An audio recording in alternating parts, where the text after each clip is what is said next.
పోనీ ఈ విషయంలో రాద్ధాంతం చేస్తారు, ఈ విషయంలో ఎందుకు స్వామీజీలు గారు మిగతా వాళ్ళు హిందుత్వ సంఘాలు మాట్లాడలేదు మేడం? ఎంతసేపు జగన్ గారి మీద పడి ఏడవటానికి వీళ్ళందరూ మరి ఈరోజు ఎక్కడికి పోయారు? ఆ స్వామీజీలు ఎక్కడికి పోయారు? ఆ సనాతన యోధుడు ఎక్కడికి పోయాడు? ఈ ఛానల్ ఎందుకు డిస్కషన్ పెట్టట్లేదు మేధావులు విశ్లేషకులతో?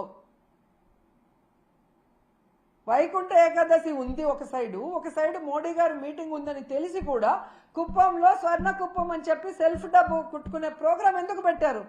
దానివల్ల ఏమైనా ఒక్క కుటుంబానికైనా లాభం ఉందా? కనీసం మీ మేనిఫెస్టోలో పెట్టిన సంక్రాంతి కానుక కూడా ఏ కుటుంబానికి ఇవ్వాల? మరి స్వర్ణ కుప్పం వల్ల ఈ 3 రోజుల్లో ఏం లాభం? 6 మంది ప్రాణాలు పోవటం తప్ప 60 మంది ఒళ్ళు ఎముకలు ఇరిగి హూనం అవటం తప్ప ఏం ఉపయోగం ఉంది? ఇంత అర్జెంటుగా పెట్టి ఆఫీసర్లందరినీ టార్చర్ పెట్టి ఇప్పుడు ఎవరినో బలిపశువులు చేసి అసలైన నీ భజన పరులు ఈ మరణానికి కారణమైన వాళ్ళని తప్పించాలని చూస్తున్నావు. ఎంత సిగ్గుచేటు!